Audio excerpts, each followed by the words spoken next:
Are we live? Hello! And welcome to Larry's Library. Welcome to Larry's Library. We're continuing to read now A Christmas Carol. Today, Stave 2, the first of the three spirits. Don't fall asleep on me. Not yet. Haven't even started. Daddy can read you a bedtime story in a bit. When Scrooge awoke, it was so dark that looking out of bed, he could scarcely distinguish the transparent window from the opaque walls of his chamber. He was endeavoring to pierce the darkness with his ferret eyes when the chimes of a neighboring church struck the four quarters, so he listened for the hour. To his great astonishment, the heavy bell went on from 6 to 7, and from 7 to 8, and regularly up to 12. Then stopped.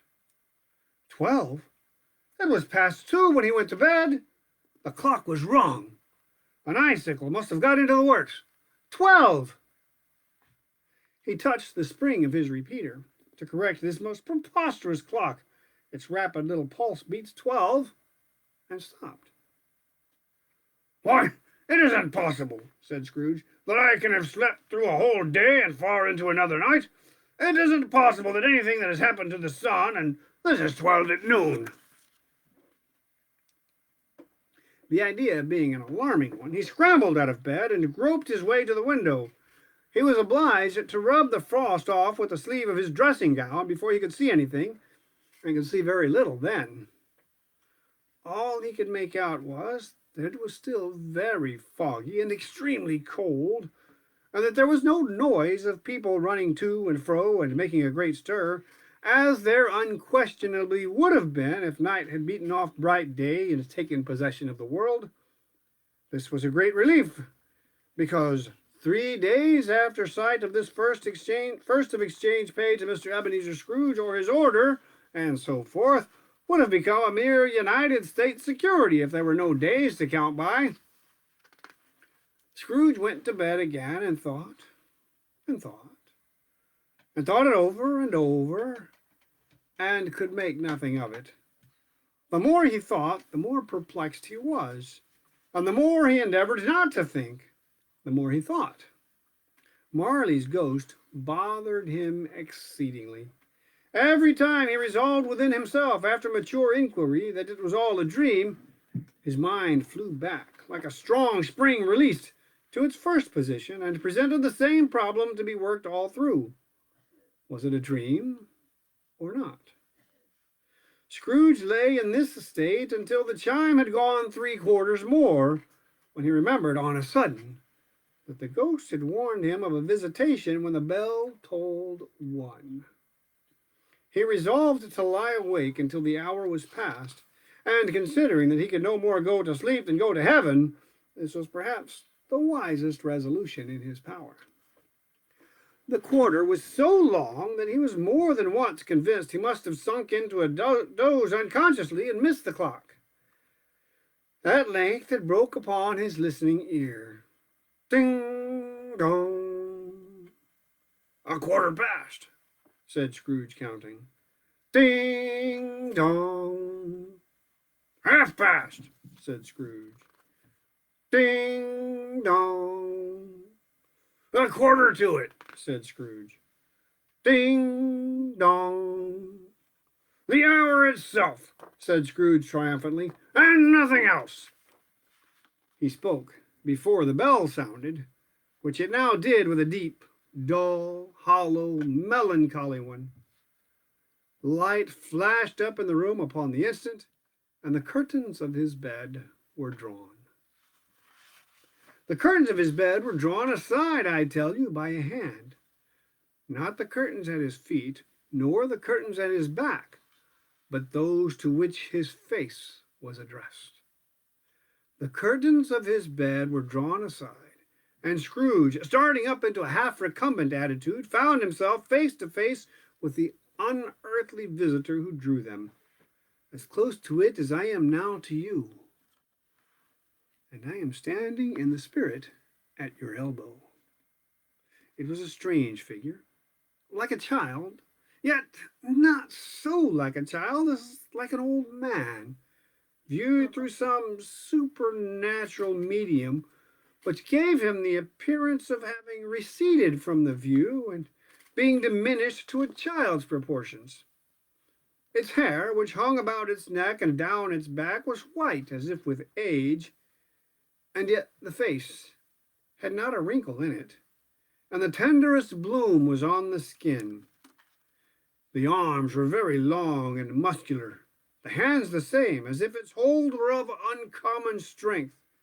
Its legs and feet, most delicately formed, were like those upper members, bare.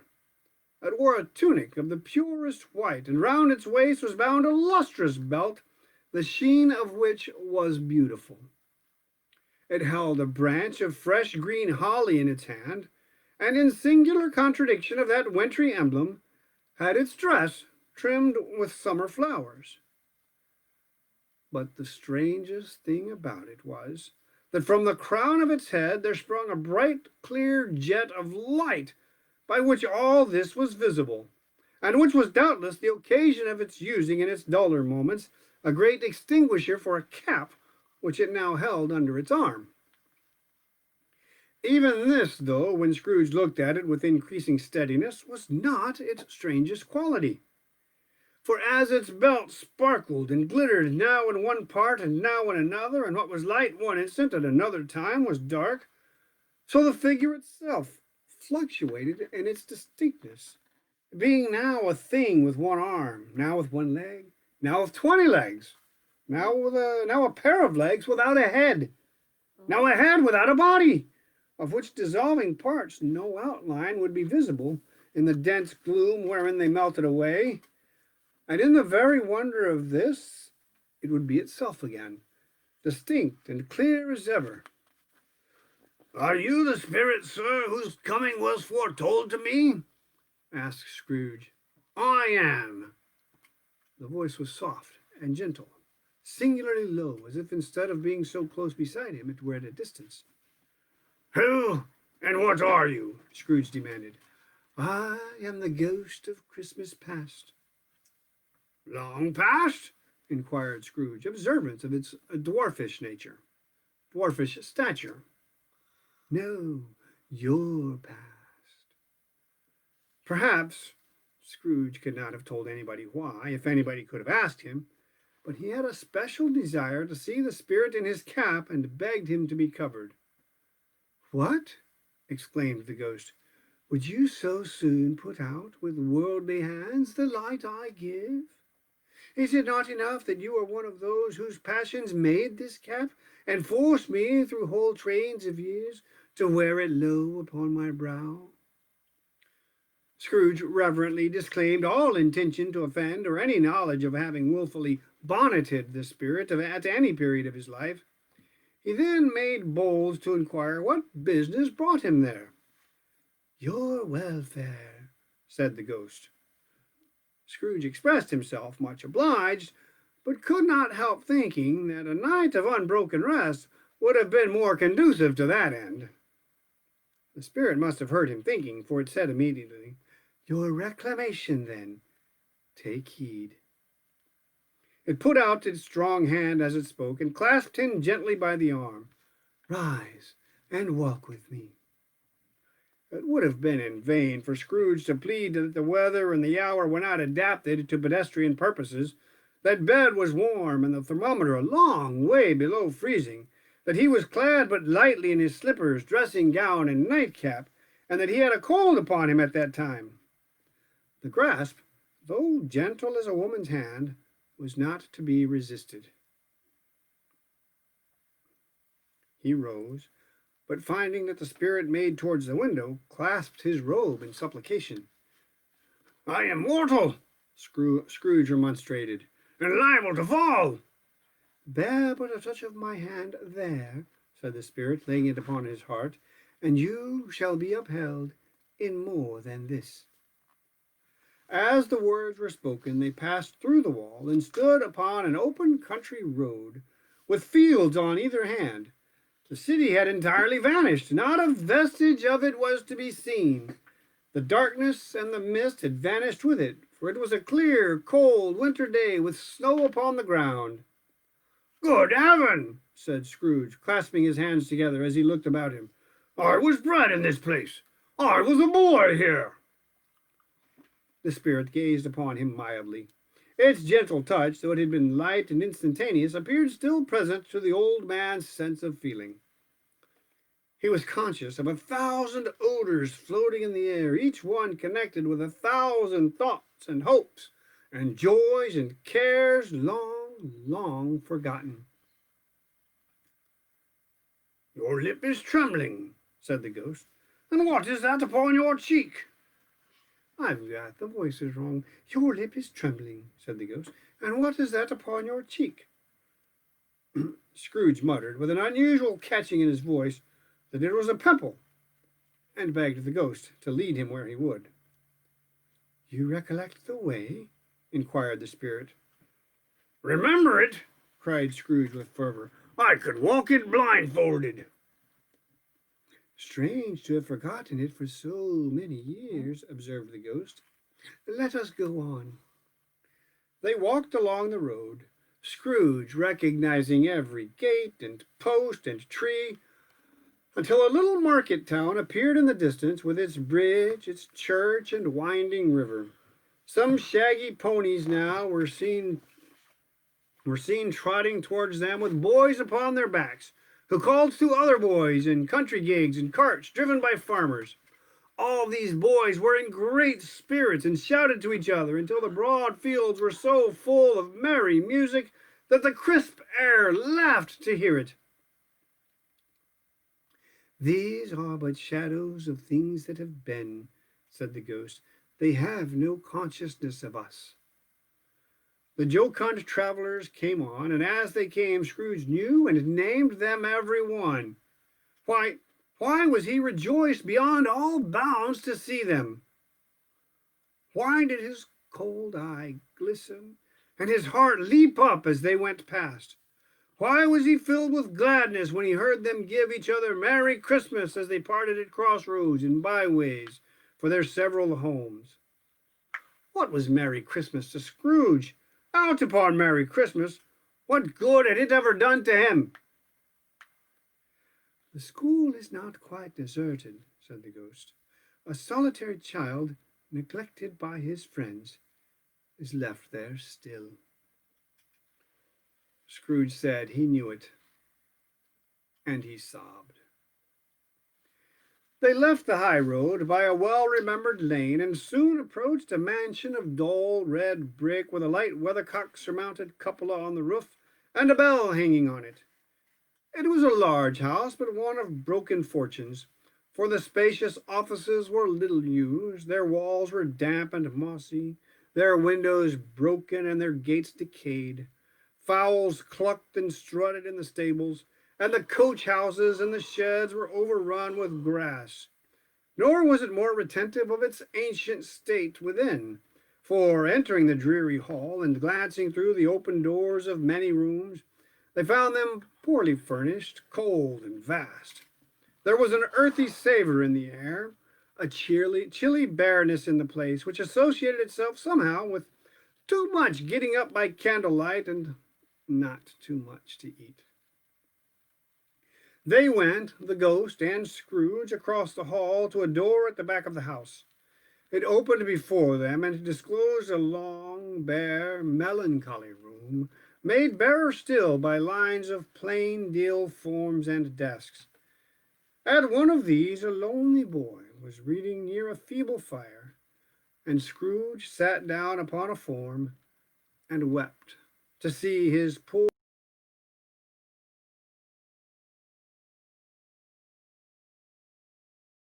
latent echo in the house, not a squeak and scuffle from the mice behind the paneling, not a drip from the half-thawed water-spout in the dull yard behind, not a sigh among the leafless boughs of one despondent poplar, not the idle swinging of an empty storehouse door, no, not a clicking in the fire, but fell upon the heart of Scrooge with a softening influence and gave a freer passage to his tears. The spirit touched him on the arm and pointed to his younger self, intent upon his reading. Suddenly a man in foreign garments, wonderfully real and distinct to look at, stood outside the window with an axe stuck in his belt and leading an ass laden with wood by the bridle. "Why, it's Ali Baba!" Scrooge exclaimed in ecstasy. "It's dear old honest Ali Baba! Yes, yes, I know. One Christmas time, when yonder solitary child was left here all alone, he did come for the first time, just like that. Poor boy! And Valentine," said Scrooge, "and his wild brother, Orson, there they go. And what's his name, who was put down in his drawers, asleep at the gate of Damascus. Don't you see him? And the Sultan's groom turned upside down by the genie. There he is upon his head. Serve him right. I'm glad of it. What business had he to be married to the princess?" To hear Scrooge expending all the earnestness of his nature on such subjects in a most extraordinary voice, between laughing and crying, and to see his heightened and excited face, would have been a surprise to his business friends in the city indeed. "There's the parrot!" cried Scrooge. "Green body and yellow tail, with a thing like lettuce growing out of the top of his head. There he is. Poor Robin Crusoe, he was called. He called him when he came home again after sailing round the island. Poor Robin Crusoe! Where have you been, Robin Crusoe?" The man thought he was dreaming, but he wasn't. It was the parrot, you know. There goes Friday, running for his life to the little creek. "Hallo! Hoop! Hallo!" Then, with a rapidity of transition very foreign to his usual character, he said in pity for his former self, "Poor boy," and cried again.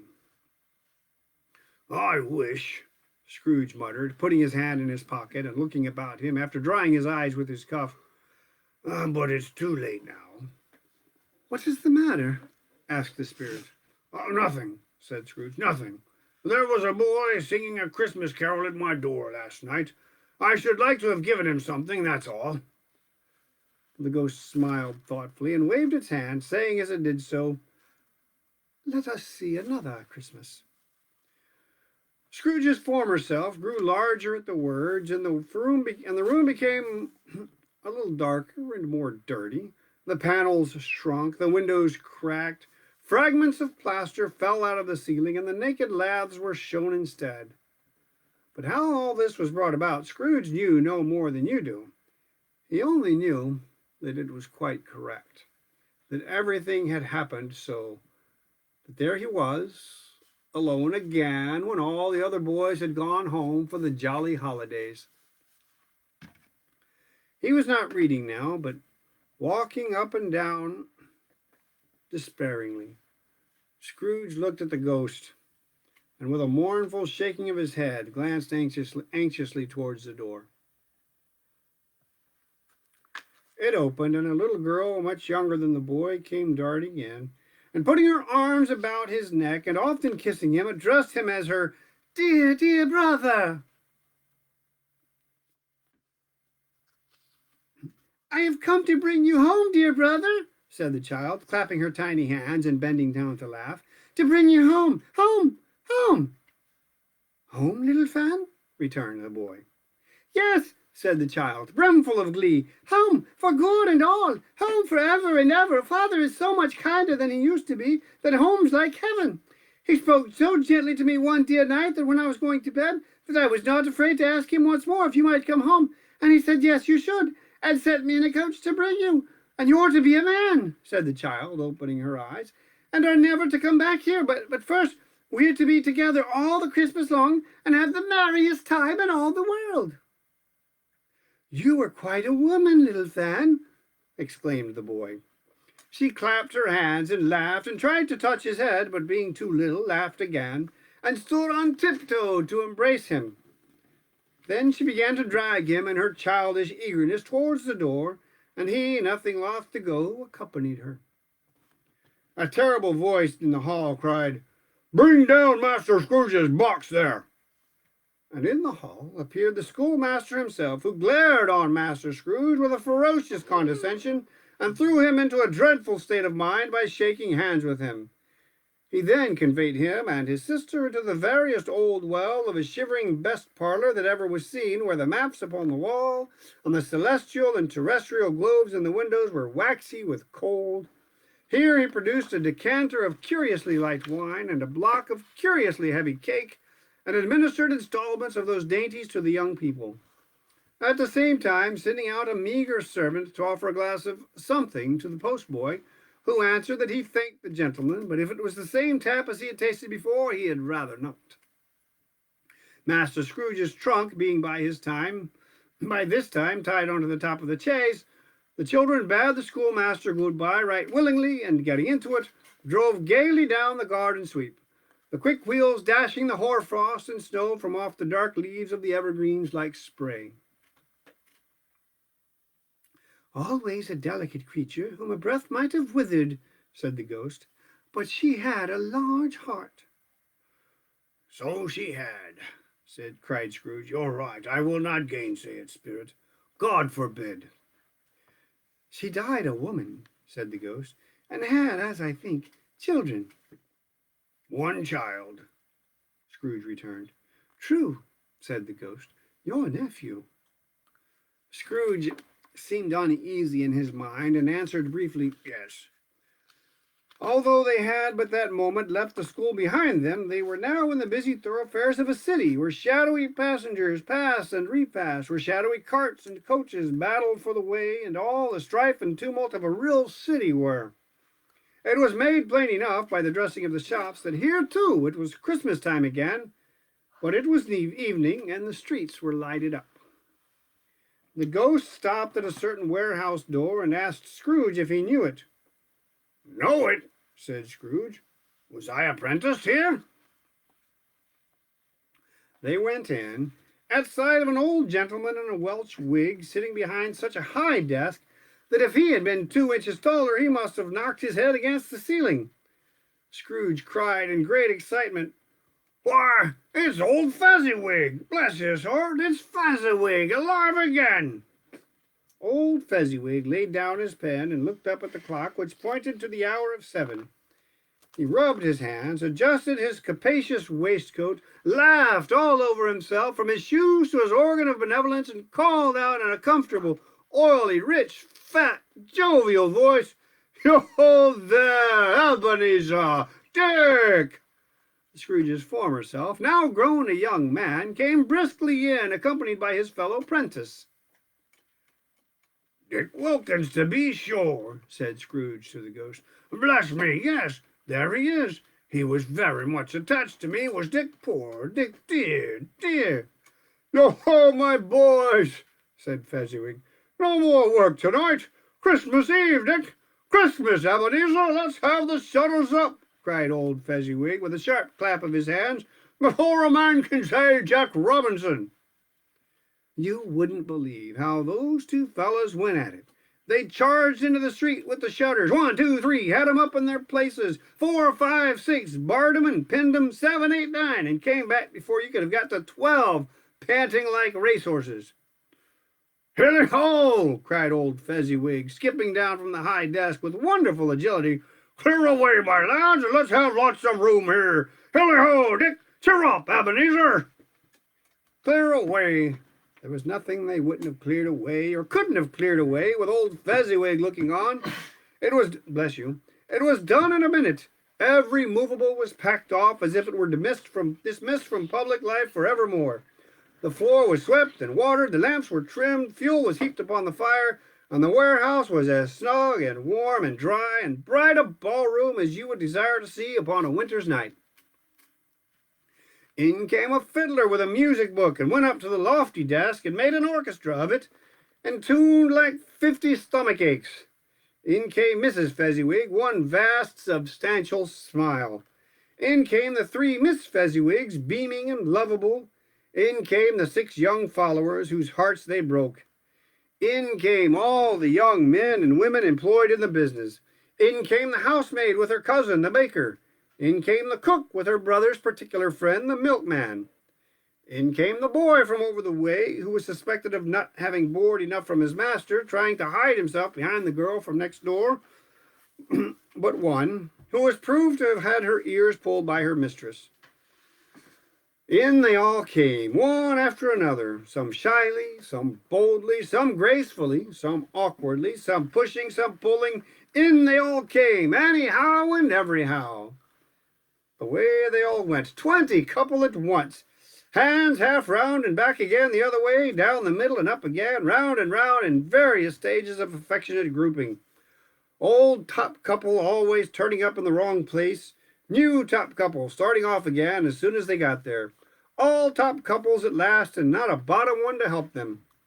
When this result was brought about, old Fezziwig, clapping his hands to stop the dance, cried out, "Well done!" And the fiddler plunged his hot face into a pot of porter especially provided for that purpose. But, scorning rest upon his reappearance, he instantly began again, though there were no dancers yet, as if the other fiddler had been carried home exhausted on a shutter, and he were a brand new man resolved to beat him out of sight or perish.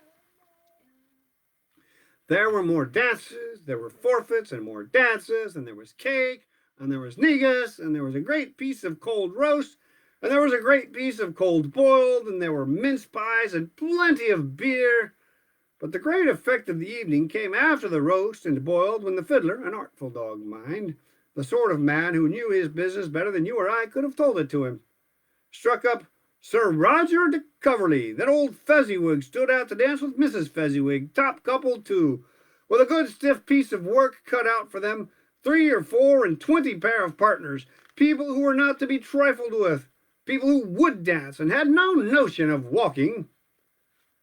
But if they had been twice as many, 4 times, old Fezziwig would have been a match for them, and so would Mrs. Fezziwig. As to her, she was worthy to be his partner in every sense of the term.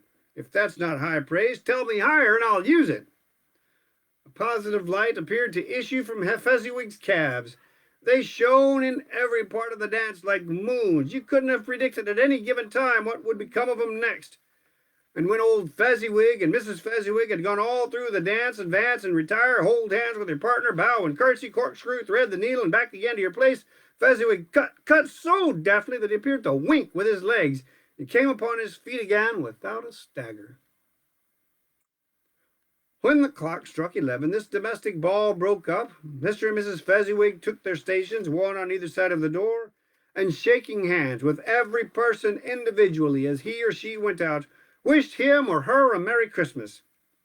When everybody had retired but the 2 apprentices, they did the same to them, and thus the cheerful voices died away, and the lads were left to their beds, which were under a counter in the back shop. During the whole of this time, Scrooge had acted like a man out of his wits. His heart and soul were in the scene, and with his former self. He corroborated everything, remembered everything, enjoyed everything, and underwent the strangest agitation. It was not until now, when the bright faces of his former self and Dick were turned from them, that he remembered the ghost, and became conscious that it was looking full upon him, while the light of it upon its head burnt very clear. "A small matter," said the ghost, "to make these silly folks so full of gratitude." "Small," echoed Scrooge. The spirit signed to him to listen to the 2 apprentices, who were pouring out their hearts in praise of Fezziwig, and when he had done so, said, "Why, is it not? He has spent but a few pounds of your mortal money, 3 or 4 perhaps. Is that so much that he deserves this praise?" "It isn't that," said Scrooge, heated by the remark, and speaking unconsciously like his former, not his latter, self. "It isn't that, Spirit. He has the power to render us happy or unhappy, to make our service light or burdensome, a pleasure or a toil. I say that his power lies in words and looks, and things so slight and insignificant that it is impossible to add and count 'em up. What then? The happiness he gives is quite as great as if it cost a fortune." He felt the spirit's glance and stopped. "What is the matter?" asked the ghost. Nothing particular," said Scrooge. "Something, I think," said the ghost. "No," said Scrooge. "No, I should like to be able to say a word or 2 to my clerk just now, that's all." His former self turned down the lamps as he gave utterance to the wish, and Scrooge and the ghost again stood side by side in the open air. My time grows short, observed the spirit. Quick! This was not addressed to Scrooge or to anyone whom he could see, but it produced an immediate effect. For again Scrooge saw himself.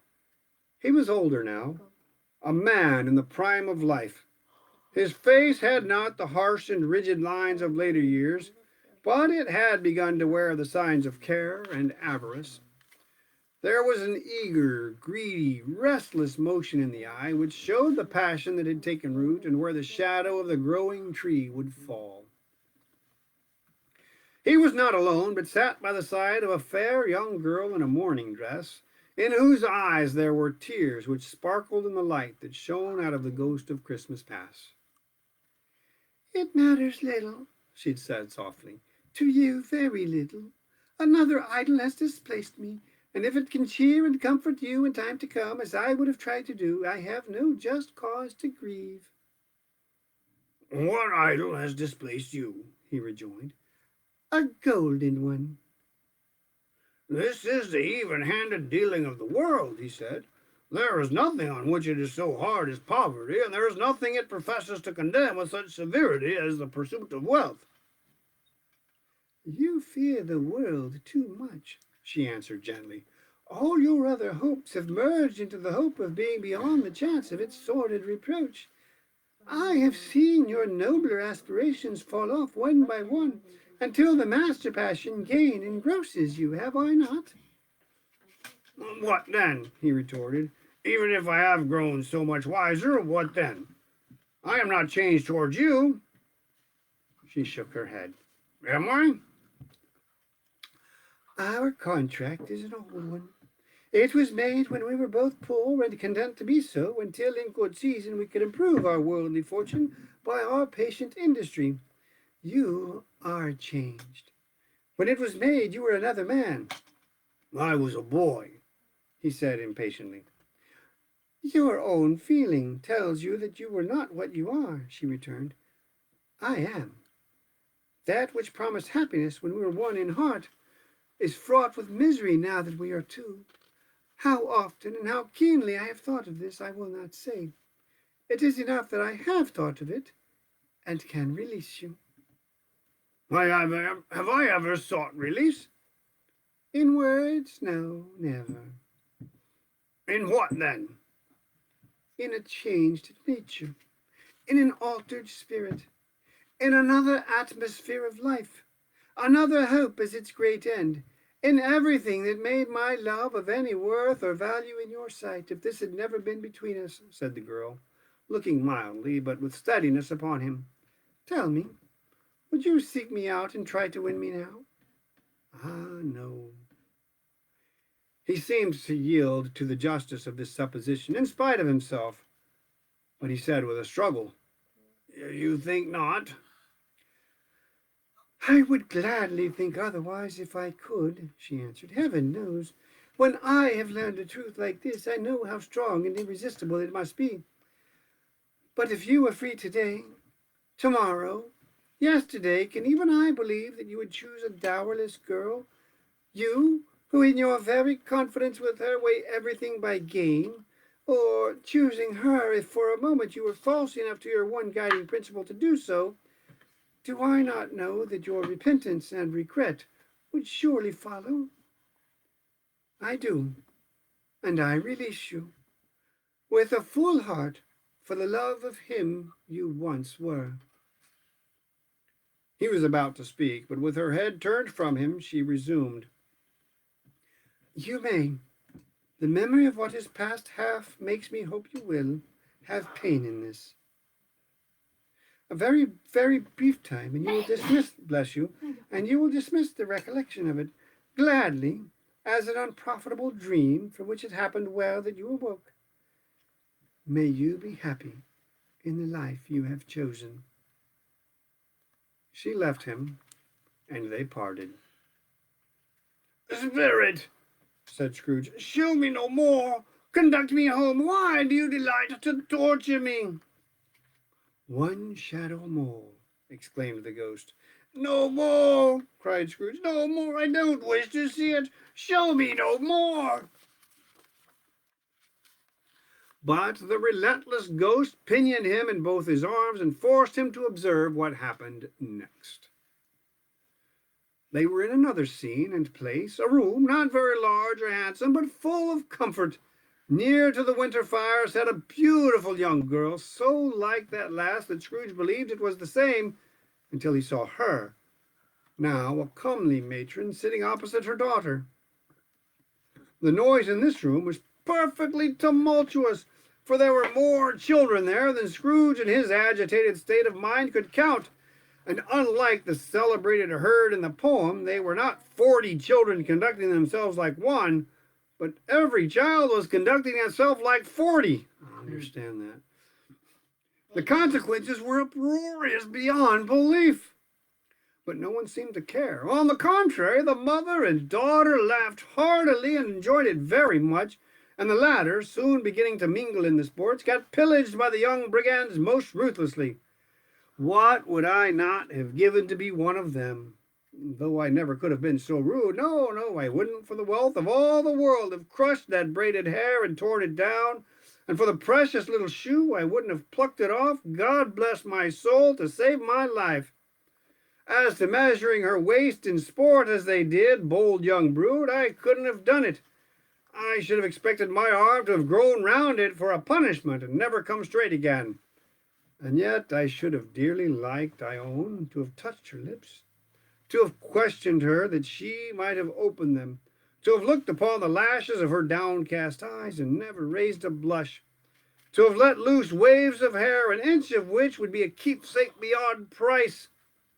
In short, I should have liked, I do confess, to have had the lightest license of a child, and yet to have been man enough to know its value. But now a knocking at the door was heard, and such a rush immediately ensued that she, with laughing face and plundered dress, was borne towards it, the center of a flushed and boisterous group, just in time to greet the father, who came home attended by a man laden with Christmas toys and presents. Then the shouting and the struggling and the onslaught that was made on the defenseless porter, the scaling him with chairs for letters, to dive into his pockets, despoil him of brown paper parcels, hold on tight by his cravat, hug him round the neck, pommel his back, and kick his legs in irrepressible affection. The shouts of wonder and delight with which the development of every package was received, the terrible announcement that the baby had been taken in the act of putting a doll's frying pan into his mouth, and was more than suspected of having swallowed a fictitious turkey glued on a wooden platter.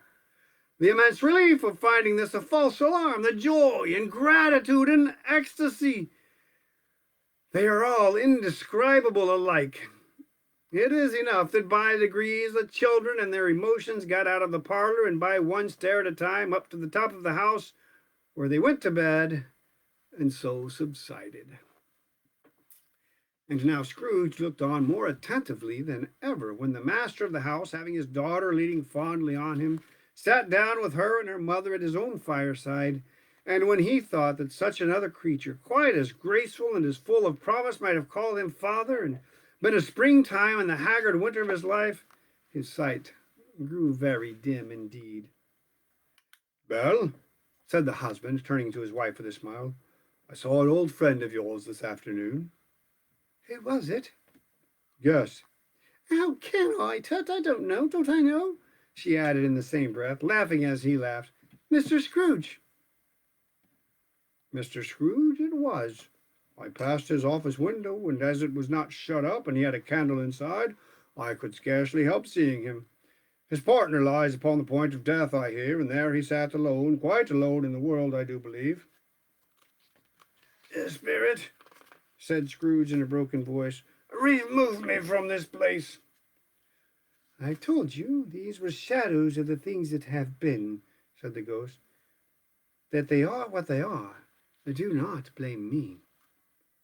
"Remove me!" Scrooge exclaimed. "I cannot bear it." He turned upon the ghost, and seeing that it looked upon him with a face in which, in some strange way, there were fragments of all the faces it had shown him, wrestled with it. "Leave me! Take me back! haunt me no longer. In the struggle, if that can be called a struggle, in which the ghost, with no visible resistance on its own part, was undisturbed by any efforts of its adversary, Scrooge observed that its light was burning high and bright, and dimly connecting that with its influence over him, he seized the extinguisher cap and by a sudden action pressed it down upon its head. The spirit dropped beneath it so that the extinguisher covered its whole form, but though Scrooge pressed it down with all his force, he could not hide the light, which streamed from under it in an unbroken flood upon the ground. He was conscious of being exhausted and overcome by an irresistible drowsiness, and further, of being in his own bedroom. He gave the cap a parting squeeze, in which his hand relaxed, and had barely time to reel to bed before he sank into a heavy sleep. The end of Stave 2. Tomorrow, Stave 3, the second of the three spirits. This has been Larry's Library. Thank you. Have a great evening, and Merry Christmas soon. Bye. Merry Christmas. Merry Merry Christmas and a Happy New Year. It's not Christmas Eve yet, so. Bye.